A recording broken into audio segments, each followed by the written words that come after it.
Kenapa aku? Pertanyaan ini pasti muncul dari orang yang tidak mengenal Allah Subhanahu wa taala.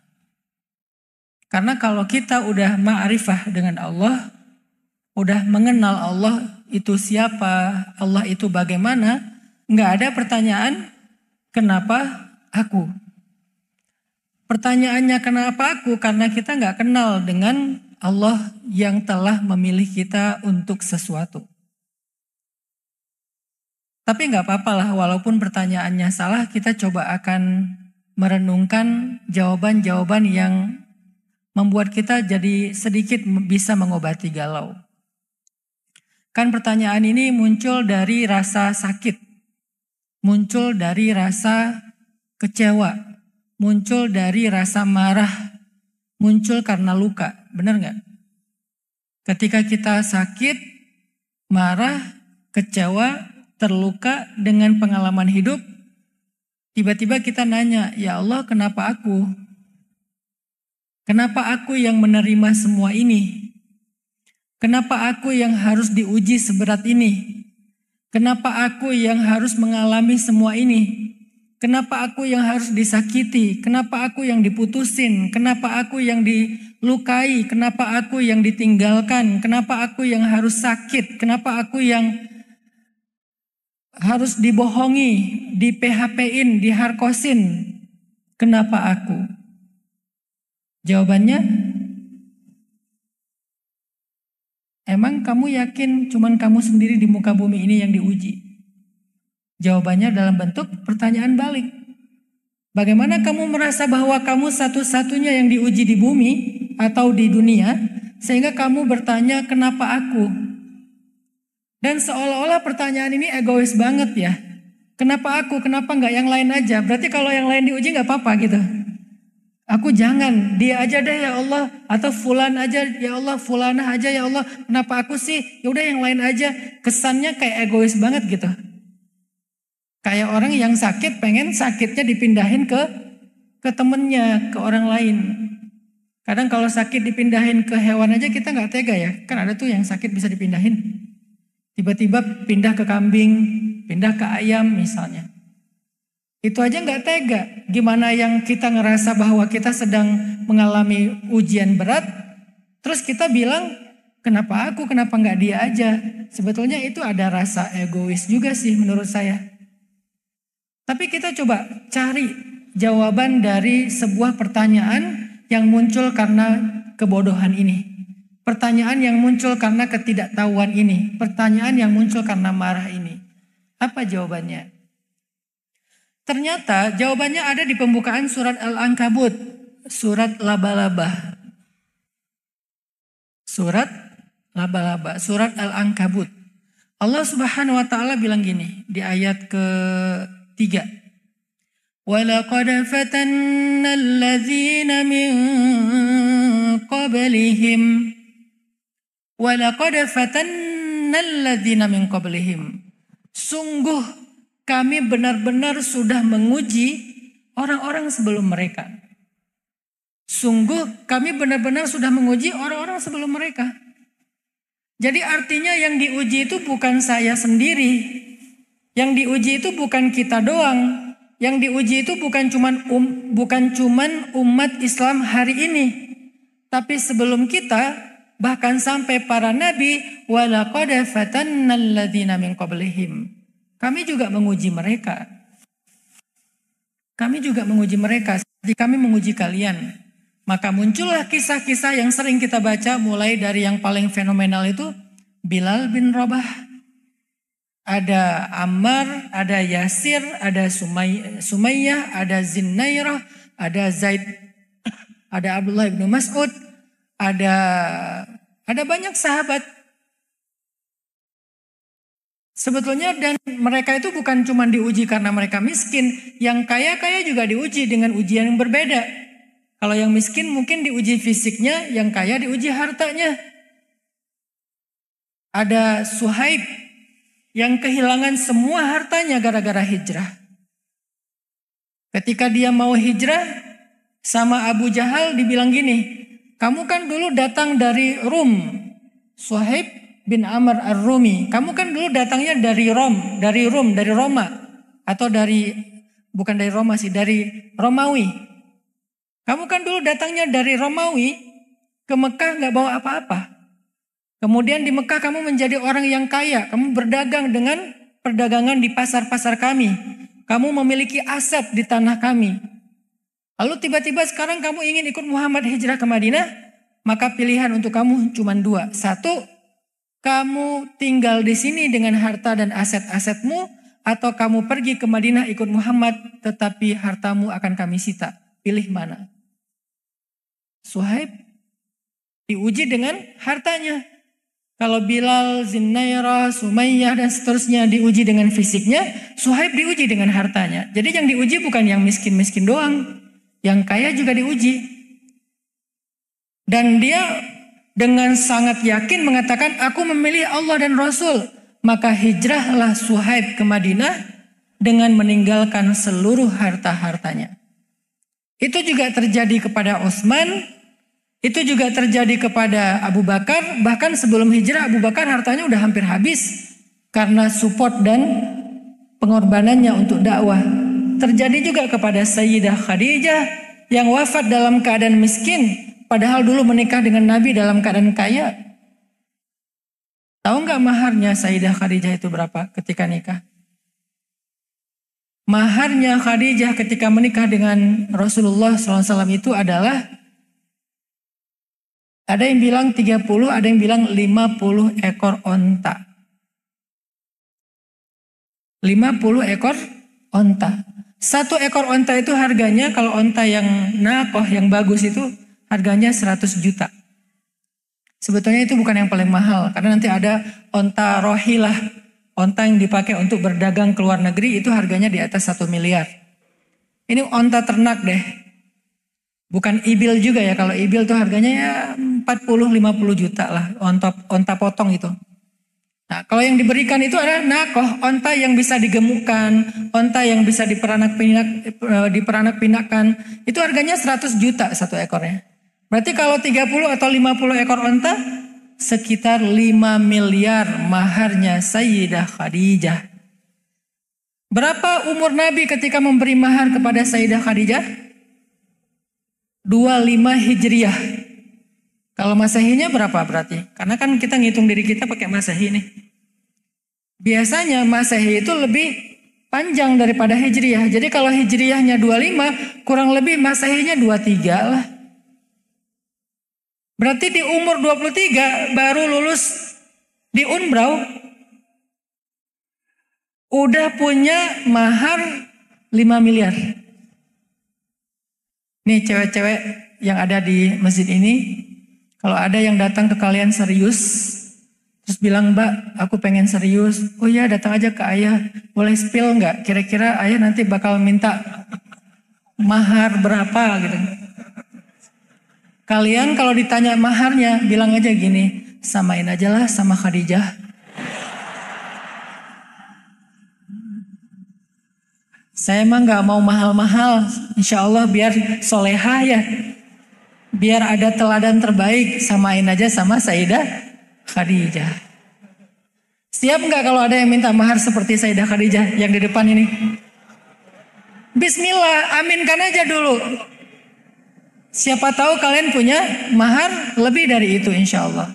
Kalau enggak pun nanti ceweknya ada dua pilihan. Mau kayak Khadijah atau putrinya Khadijah. Solehah juga namanya Fatimah. Maharnya gimana? Minjem dari calon mertua.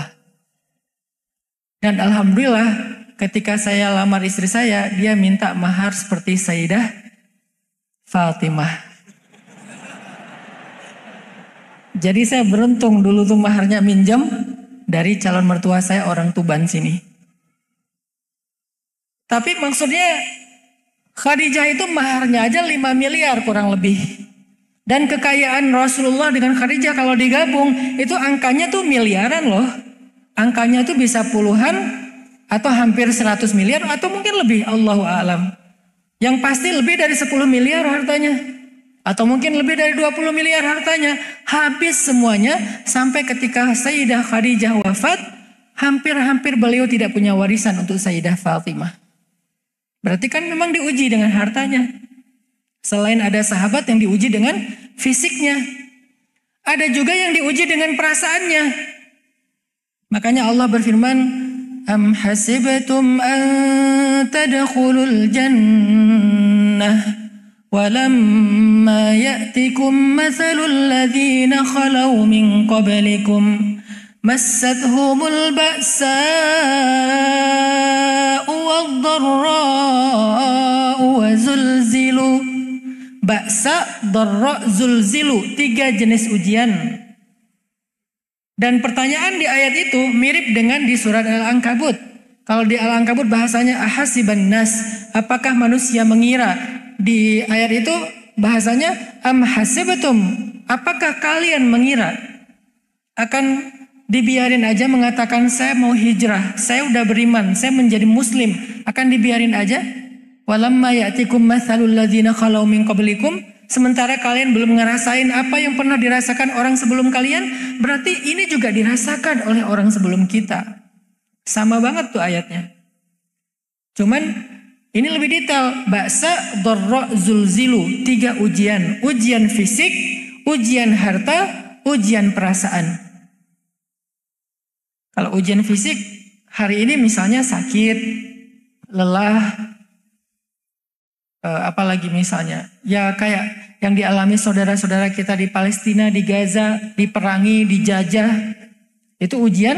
Kalau itu sih 3-tiganya sekaligus ya. Ya fisik juga, ya hartanya juga, ya perasaan kehilangannya juga. Kalau ujian harta, biasanya dari teman, datang-datang pinjam dulu 100. Itu namanya dharra, ujian harta. Datang minjam, udah gitu lupa, nggak bayar. Tapi dia lagi jalan-jalan, lagi makan-makan, update story, utang nggak bayar. Itu namanya dharra. Yang paling berat menurut saya bukan ba'sa, dharra, walaupun dua-duanya berat. Tapi yang paling berat itu justru zulzilu, diguncang. Dan ini adalah simbol dari ujian perasaan. Zulzilu, diguncang-guncang perasaannya. Tiba-tiba dibikin happy, besoknya dibikin kecewa dan patah hati. Itu zulzilu banget tuh. Makanya diistilahkan dengan zulzilu atau zilzal, guncangan kayak gempa. Karena orang kalau udah kena ujian perasaan itu rasanya bumi ini kayak bergoyang gitu. Udah nggak tenang lagi. Dan itu dialami oleh semua sahabat. Dan Nabi, salah satu di antara ujian zulzilunya Nabi yang paling berat itu adalah ketika Nabi kehilangan Abu Thalib dan Sayyidah Khadijah hanya berselang 2 bulan saja. Bulan Rajab Abu Thalib wafat. Bulan Ramadan tahun ke-10 Hijriah Sayyidah Khadijah yang wafat. Cuman berselang 2 bulan saja. Keduanya pergi dan keduanya adalah orang yang paling dicintai sama Nabi. Apalagi Sayyidah Khadijah, gak ada yang bisa menggantikan Sayyidah Khadijah di hati Rasulullah. Walaupun nanti ada Aisyah, ada Hafsah, ada Sofia yang luar biasa, tetapi gak bisa menggantikan Khadijah. Itu namanya zulzilu. Sekarang pertanyaannya, emangnya kamu doang yang diuji? Padahal telah datang kepada orang sebelum kalian ujian yang sama, bahkan mungkin lebih berat. Ada Nabi yang diuji dengan ba'sa, Nabi Zakaria digergaji. Anaknya Nabi Yahya dipenggal lagi sholat, lagi sujud. Nabi siapa? Nabi Ibrahim dibakar hidup-hidup. Walaupun kalau Nabi Ibrahim kita memahaminya, oh kan dia selamat. Bagaimana dengan Zakaria dan Yahya? Dan banyak lagi para anbiya yang diuji dengan fisiknya. Atau diuji dengan perasaannya. Diuji dengan hartanya. Siapa yang diuji dengan fisik, harta, dan perasaan sekaligus? Nabi Ayub. Sakit, kehilangan semua harta, kehilangan semua anak. Udah sakit dirinya, habis hartanya, kehilangan semua putra-putranya. Nabi Muhammad juga kehilangan Qasim, kehilangan Tahir, kehilangan Tayyib, kehilangan Ibrahim. Jadi ujian yang kita alami hari ini itu bukan sesuatu yang baru, teman-teman. Itu sudah berlaku kepada orang-orang sebelum kita. Dan kita itu gak sendiri dalam hal ini. Kalau kita bicaranya ujian, kita gak mau bicara tentang azab. Mudah-mudahan kita bukan orang yang diazab. Saya hari ini agak prihatin ya dengan istilah ain dan istidraj. Kan nggak tahu ya, sekitar 2 tahun terakhir 2 kata ini sering banget dipakai ya. Tapi menurut saya udah nggak tepat lagi pemakaiannya. Itu menurut saya agak-agak identik dengan iri sebetulnya. Kalau ada teman kita yang dipuji, awas kena ain, kena ain. Dipuji dikit, diancam dengan ain. Atau ada teman kita yang susah, kayaknya tuh kena ain sih. Nanti kalau ada teman kita yang dapat kebaikan, itu istidraj sih kata aku. Jadi kita jadi judging ya, jadi mudah sekali menghakimi orang lain. Kalau nggak ain, ya istidraj. Pas susah kena ain, pas dapat kebaikan istidraj. Saya nggak setuju dengan istilah ini untuk dipakai sembarangan. Ini istilah sebetulnya istilah judgment. Dan istilah ini hanya boleh dipakai oleh seorang mufti atau seorang ulama yang mengerti detail dari kriteria mana ain, mana istidraj. Nggak boleh sembarangan kita lempar, ini istidraj. Si fulan beli mobil, kayaknya istidraj sih dia tuh. Kenapa ya ada teman saya yang dia pacaran, yang dia kayaknya nggak sholat, tapi kok karirnya bagus, nilainya bagus, di organisasi bagus. Siapa bilang bagus? Itu tuh istidraj tau nggak sih? Ini kan berarti judgment, berarti kita ngejudging orang lain yang mendapatkan karunia Allah. Tapi kan dia pacaran Ustadz, tapi kan dia buka aurat Ustadz, tapi kan dia berbuat dosa Ustadz, tapi kan dia nggak sholat Ustadz. Bentar dulu. Bisa nggak kita iltamis li akhika alfa udrin, cari 1000 alasan untuk berbaik sangka sama dia. Oke, dia mungkin berbuat dosa. Oke, mungkin dia adalah orang yang nggak baik sholatnya. Siapa tahu sekarang dia udah bertobat. Saya kenal dia Ustadz, dia belum bertobat. Siapa tahu dia punya amalan rahasia yang kamu nggak ngerti. Kayaknya nggak ada deh rahasia dia. Semua rahasia dia ceritain ke saya. Kayaknya dia dapat doa orang tua. Tapi saya juga punya orang tua. Nah, kamu nggak pernah sungkem sama ibumu. Kalau dia selalu cium tangan ibunya, nelpon ibunya beberapa hari sekali, nelpon ayahnya minta restu. Kamu sendiri nggak pernah lakukan itu. Artinya dia itu bukan lagi istidraj. Dia itu lagi dapat nikmat dari Allah. Alasannya Allahu a'lam. Jangan sampai orang dapat nikmat istidraj. Begitu orang dikasih ujian untuk diangkat derajat, kita bilang ain. Padahal Nabi kalau ngejenguk orang sakit nggak bilang ain. Nabi bilangnya apa? La ba'sa tahurun insyaallah. Nggak apa-apa, ini pembersih. Nggak apa-apa, ini mengangkat derajat. Nggak apa-apa, ini mengampuni dosa. Berarti kamu bukan dapat musibah, kamu dapat anugerah dengan bentuk sakit, dengan bentuk ujian untuk membersihkan dosa dan mengangkat derajat. Kayak gitu cara Nabi bergaul. Bukan ketemu orang, kamu dapat ain di mana sih? Nggak gitu ngomongnya. Kalau ada yang dapat nikmat, Masya Allah, semoga berkah, barakallah apa misalnya gitu kan ya. Bukan hati-hati ya, karena itu nggak lama. Padahal ada orang di dalam surat Al-Kahfi yang jelas-jelas istidraj, itu kawannya bilang apa? Qala li sahibihi wa huwa yuhawiruhu akafarta billadzi khalaqaka min turab laula id dakhalta jannataka qulta ma syaa Allah. Dibilang enggak? Anta apa? Asabakal istidraj, kamu mendapatkan istidraj. Enggak ngomong gitu. Dia tapi ngomongnya gimana? Kenapa kamu enggak berzikir kepada Allah? Kenapa kamu enggak bersyukur kepada Allah? Kenapa kamu malah kufur kepada Allah? Cuma dinasihatin, bukan? Hadza istidraj kata dia. Ini istidraj untuk kamu. Enggak, padahal jelas-jelas itu istidraj loh. Laki-laki yang kaya banget itu, yang kemudian mengatakan, ma'azunnu an tabida hadhihi abada, ini enggak akan pernah binasa lagi. Aku akan kalau nanti setelah aku mati pun dapat kebaikan yang kayak gini, bla bla bla lah dia bilang. Temennya yang jelas-jelas paham ini istidraj, cuman ngasih nasihat. Akafarta billadzi khalaqaka min turab, summa min nutfah, summa sawwaka rajula. Walaula idz dakhalta jannataka qulta masya Allah. Kenapa kamu enggak bilang masya Allah? Nah, jadi dinasehatin dulu. Nanti ujung-ujungnya ketika memang enggak bisa dinasehatin baru Ada basyiron, ada nadhiron, ada busyro, ada ada nadra, ada berita gembira, ada peringatan. Nah, jadi teman-teman, kalau kita lagi dapat ujian ini bukan kita sendiri yang ngerasain, tapi orang-orang sebelum kita pun merasakan hal yang sama. Ini poin pertama dari pertanyaan kenapa aku? Ternyata bukan kamu sendiri. Jadi setelah ini diganti pertanyaannya, kenapa kami? Bukan kenapa aku, kenapa kami? Atau kenapa mereka? Karena kita nggak sendiri, kita nggak sekelompok, kita nggak segenerasi.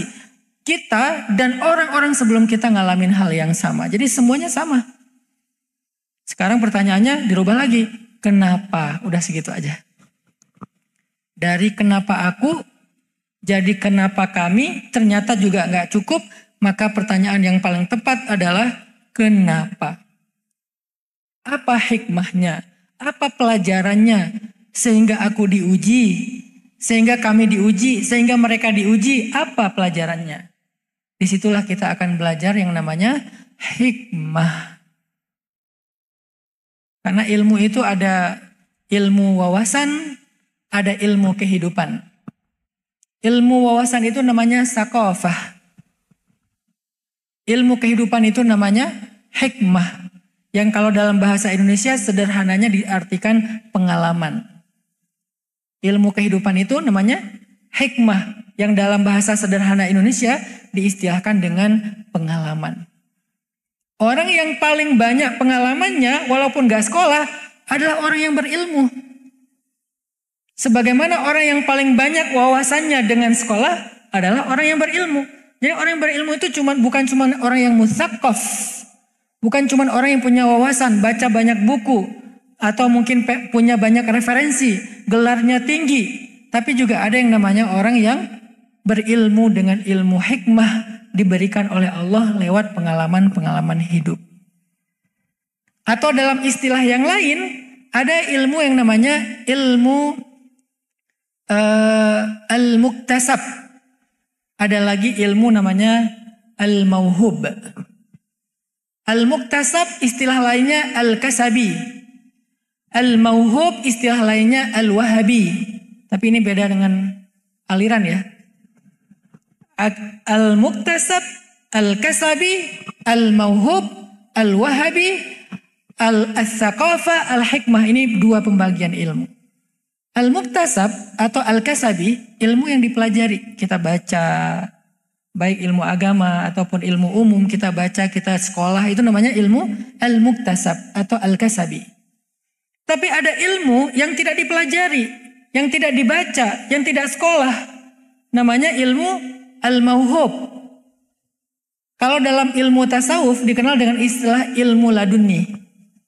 Dalam tasawuf itu sering diistilahkan dengan istilah ilmu laduni. Dari mana istilah ilmu laduni? Bukan carene, bukan katanya, bukan cenah, bukan qila wa qal. Kalau dalam bahasa Arab qila wa qal, bukan. Cari sopo. Kok ada yang namanya ilmu laduni? Gak bahaya tah? Istilah ilmu laduni. Itu adalah istilah Al-Quran. Ilmu laduni itu istilah Al-Quran. Dari mana Ustadz? Ya di Al-Kahfi. Wa 'allamnahu min ladunna ilmah. Dan kami ajarkan kepada laki-laki itu. Siapa laki-laki yang dimaksud? Nabiullah Khadar. Yang di Indonesia diistilahkan Khidir. Dan kami ajarkan kepada Khadar dari sisi kami ilmu. Dari sisi kami. Kata dari sisi kami itu adalah ladun. Dari Allah langsung, namanya mauhub, dikasih. Nah, ketika Allah Subhanahu wa taala memberikan ilmu kepada seorang hamba yang sifatnya pengalaman hidup, dalam bahasa lain juga diistilahkan dengan hikmah, al-isabah fil qawli wal amal definisinya. Tepat dalam ucapan, tepat dalam perbuatan. Dan itu namanya hikmah. Balik lagi ke cerita tadi, apa hikmahnya ketika kita diuji? Apa hikmahnya ketika kita diberikan masalah? sama dengan apa hikmahnya ketika kita dikasih tugas sekolah. Makanya saya sengaja membahas tentang pembagian ilmu, karena kalian adalah para pelajar, kalian adalah para mahasiswa-mahasiswi, kalian adalah orang-orang yang berpendidikan. Kalian sangat memaklumi ketika dosen kalian ngasih tugas ya. Walaupun agak-agak komplain dikit ketika tugasnya banyak, tapi kalian kerjakan juga. Dan kalian ikhlas dengan itu. Kenapa? Kalian tahu di balik tugas-tugas itu, di balik proyek-proyek itu, di balik susah payahnya kalian belajar dari 1 tahun sampai 4 tahun, dilanjutkan lagi 2 tahun, dilanjutkan lagi 2 tahun. Kalau di Indonesia per jenjang itu 2 tahun, S2, S3. Bahkan ketika saya kuliah di Mesir, S2-nya rata-rata teman-teman paling cepat tuh 5 tahun. Tapi banyak dari teman-teman saya tuh S2 8 tahun, S3-nya 8 tahun. Saya udah punya anak 4, mereka baru selesai S3. Padahal kita berangkat ke Mesirnya sama. Berhubung mereka orangnya sabar, sampai S3. Saya orangnya gak bertahan, pulang duluan. Istri saya aja S2 di sana saya pengaruhi. Apain sih kayak gini-gini? Padahal udah benar dia tuh. Gara-gara nikah sama saya jadi terpengaruh dengan pengaruh yang buruk. Akhirnya kita pulang. Dia cuma sempat setahun doang S2-nya, saya anterin dia ke kuliah, ke kampus, naik tram yang di tengah kota itu kan. Dia turun di kampusnya, saya jalan-jalan bawa kamera, foto-foto. Sampai di rumah malam-malam dia buka buku, saya ngedit-ngedit. Beda banget dunia kita. Jadi artinya ketika kita mendapatkan tugas kuliah, kita disuruh ikut ujian, kita mendapatkan proyek, kita effort di situ, kita berjuang di situ, kita habis-habisan di situ, bahkan kita bayar untuk biaya pendidikan kita bayar living cost kita nggak ngeluh, nggak pernah bertanya kenapa aku. Coba tiba-tiba dosen ngasih tugas ke kita, terus kita bilang, Pak, kenapa saya?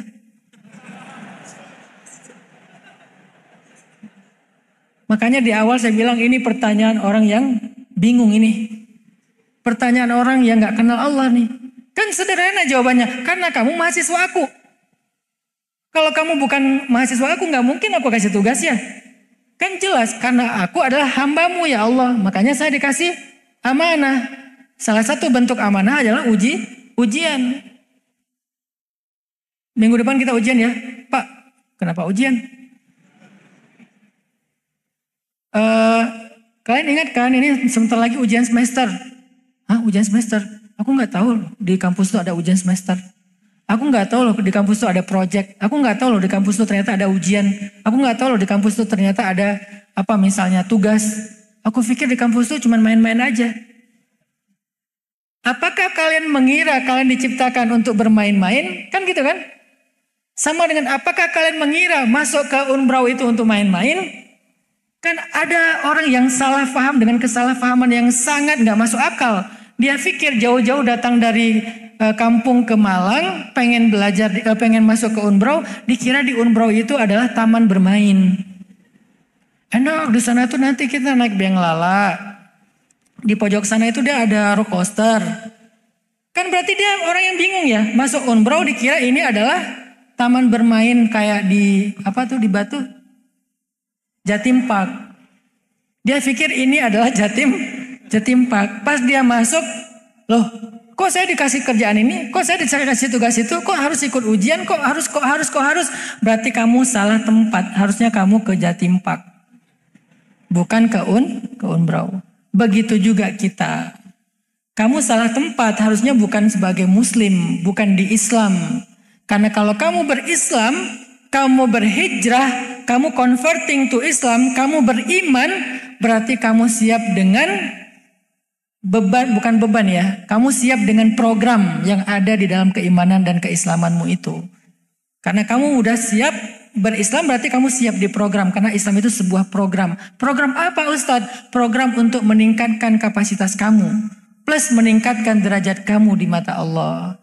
Kalau kamu gak pengen di program, gak apa-apa. Gak usah masuk ke dalam program keimanan, keislaman, kesyariatan ini, maka kamu gak akan pernah menjadi seorang sarjana. Kamu gak akan pernah disebut seorang master. Kamu gak akan pernah disebut sebagai seorang doktor. Kamu gak akan pernah disebut sebagai seorang alim. kamu nggak akan pernah disebut sebagai orang yang well educated. Kamu tetap jadi orang biasa.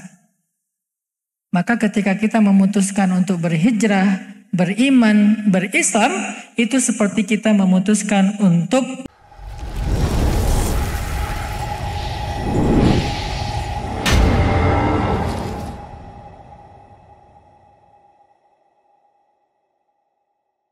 menjadi bagian dari kampus ini. Pengen belajar namanya.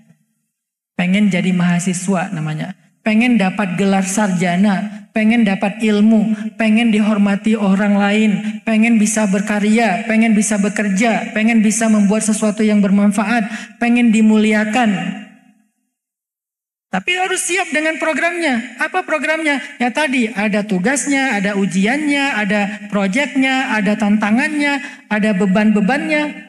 Tapi semua itu nggak selamanya berjalan. Pasti ada endingnya. Dan itulah hakikat dari Islam, teman-teman.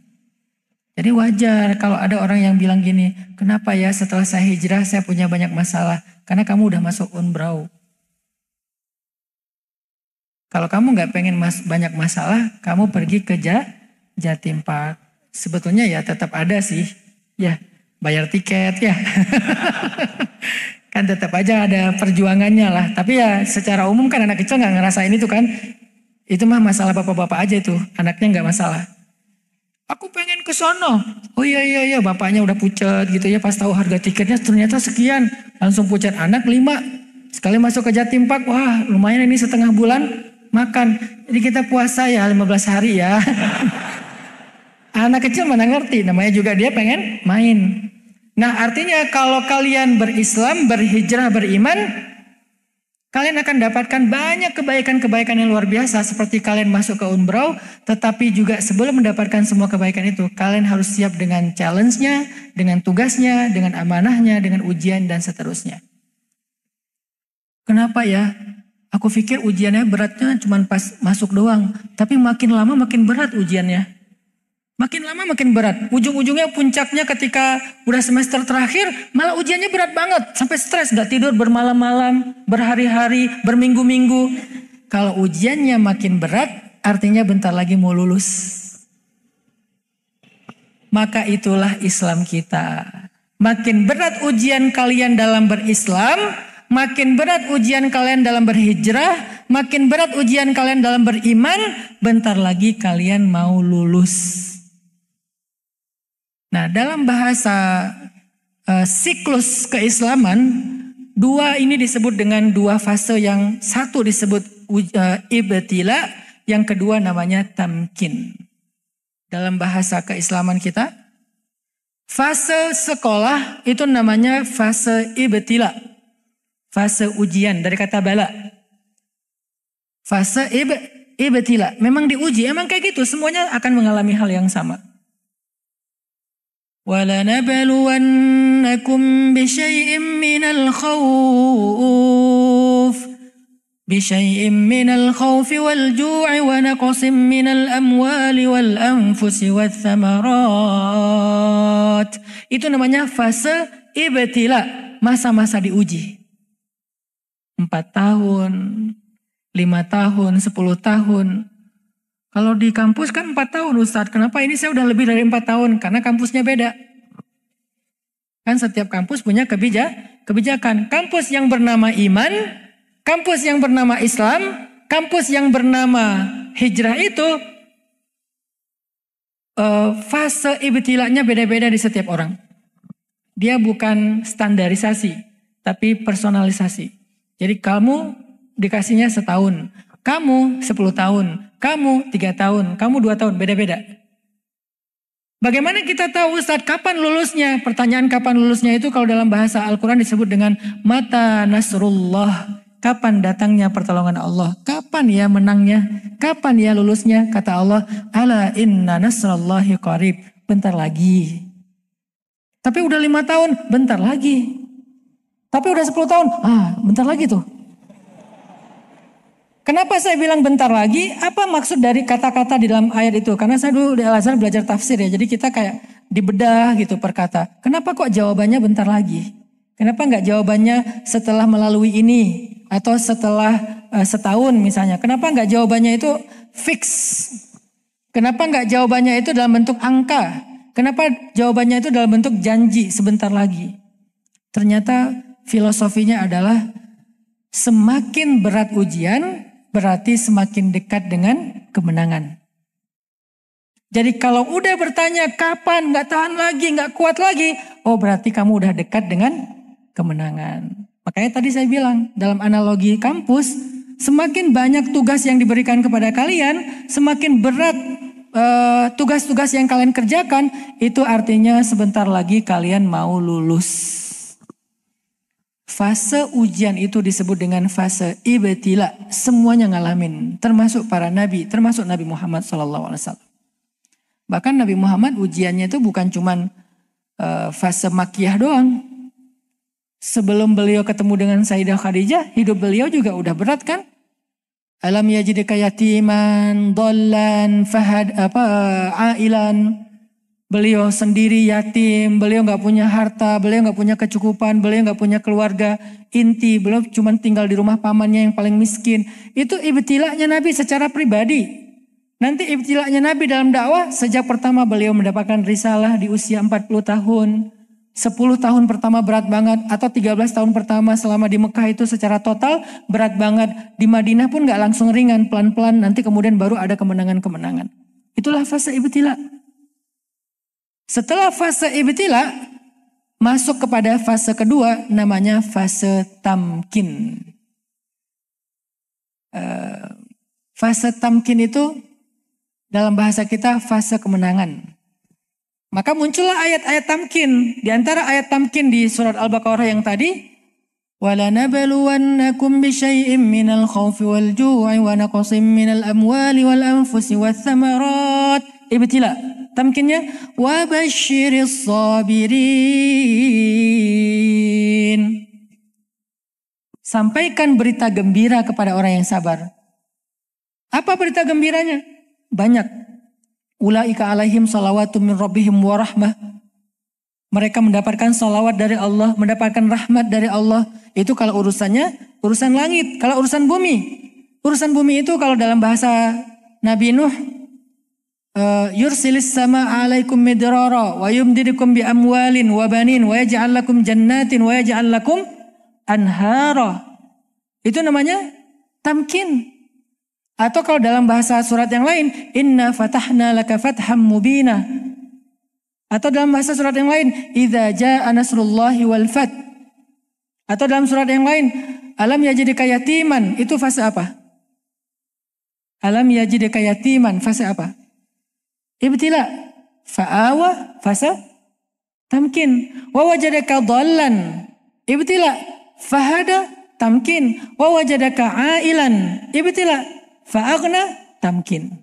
Jadi dalam hidup kita sebagai seorang mukmin, muslim, muhajir, kita harus melalui dua fase ini. Tapi yang paling panjang adalah yang kedua, fase tamkin. Ibtila itu nggak panjang. Sepanjang-panjangnya ibtila, tetap dia nggak sepanjang tamkin. Makanya jangan berkeluh kesah. Karena ibtila kita itu enggak abadi. Fa inna syada'ida la tadum. Sesungguhnya ujian itu enggak abadi. La tadum, enggak akan abadi.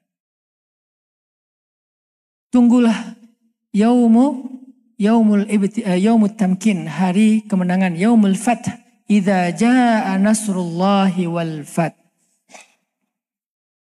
Jadi kalau sekarang dikasih ujian, jangan lagi nanya tentang kenapa saya?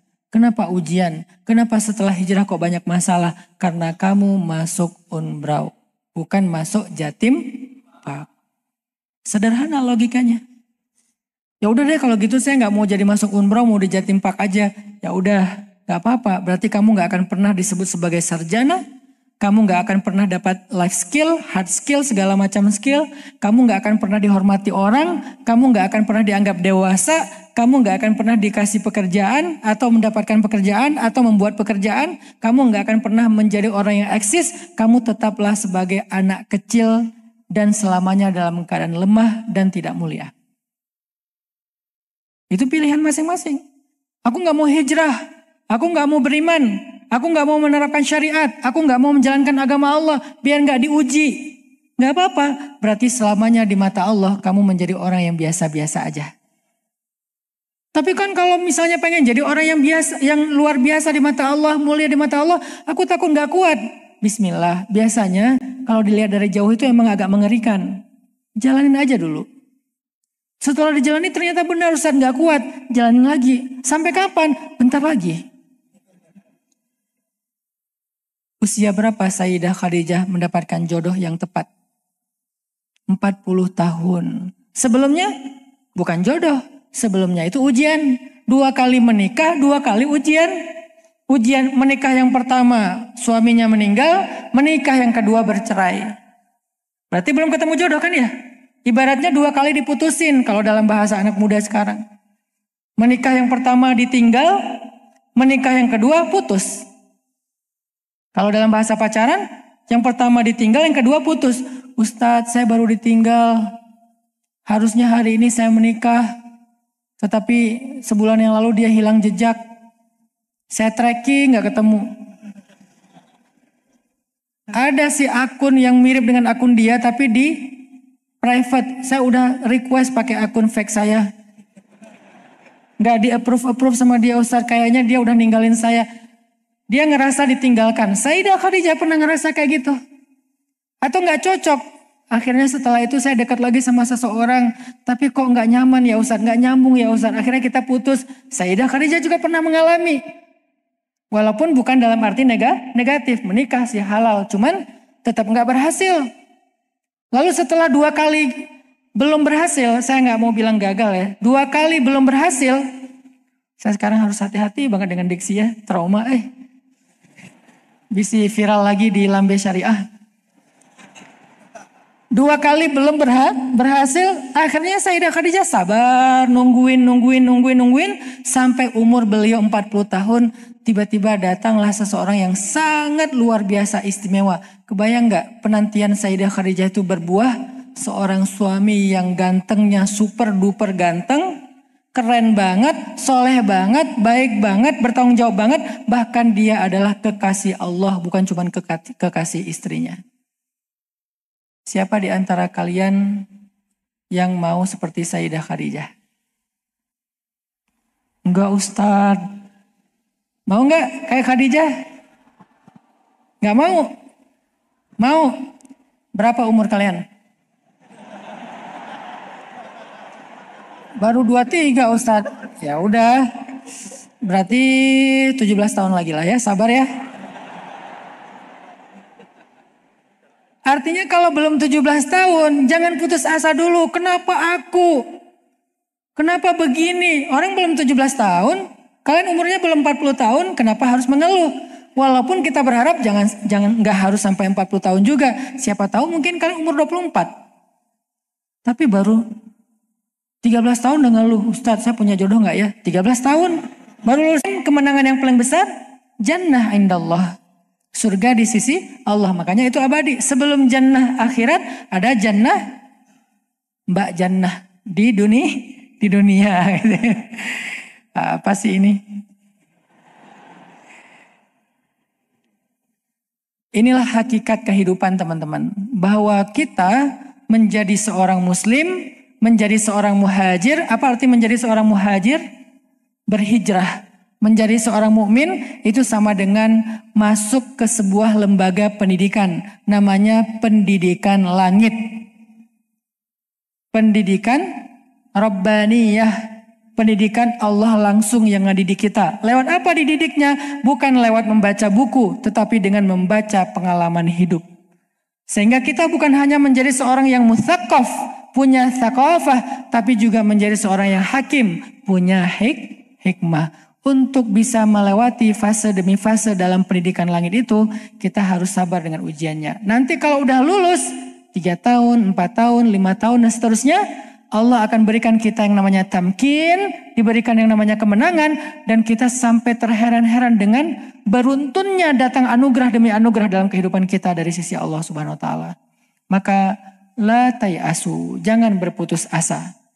La tayasu min rauhillah, la taqnatu min rahmatillah. Jangan berputus asa dari rahmat Allah. Sesungguhnya ala inna nasrallahi qarib. Pertolongan Allah itu sudah dekat. Allahul muwafiq ila aqwamit thoriq. Wassalamualaikum warahmatullahi wabarakatuh.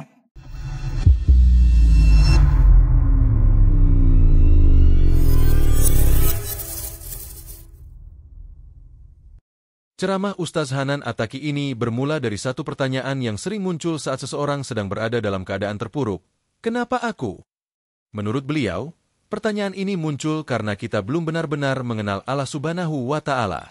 Kalau seseorang sudah mengenal Allah, memahami sifat dan kasih sayangnya, maka ia tidak akan mempertanyakan mengapa ia harus melalui ujian. Namun, Ustaz Hanan tidak menyalahkan pertanyaan ini secara mutlak. Ia memahaminya sebagai luapan dari rasa kecewa, marah, dan luka dalam hidup. Ketika hati sedang sakit, wajar jika kita bertanya, kenapa aku yang harus disakiti, ditinggalkan, diuji seberat ini? Tapi Ustaz Hanan mengajak kita merenung, benarkah hanya kita yang diuji? Tidakkah itu terdengar egois seolah-olah kita ingin penderitaan dialihkan ke orang lain? Ujian dalam hidup ini, kata Ustaz Hanan, bukan hanya milik kita. Al-Quran telah menegaskan bahwa umat-umat terdahulu, bahkan para nabi dan sahabat Rasulullah, juga mengalami ujian yang sangat berat. Ia mencontohkan Bilal bin Rabah yang disiksa karena keimanannya, Sumayyah yang menjadi syahidah pertama, dan Suhaib Ar-Rumi yang harus merelakan seluruh hartanya demi berhijrah. Bahkan para sahabat kaya seperti Abu Bakar dan Utsman bin Affan diuji dengan harta mereka. Sayyidah Hadijah yang awalnya kaya raya pun wafat dalam keadaan miskin karena semua hartanya dihabiskan untuk dakwah. Ustaz Hanan menjelaskan bahwa Allah menguji manusia dalam 3 hal, fisik, harta, dan perasaan.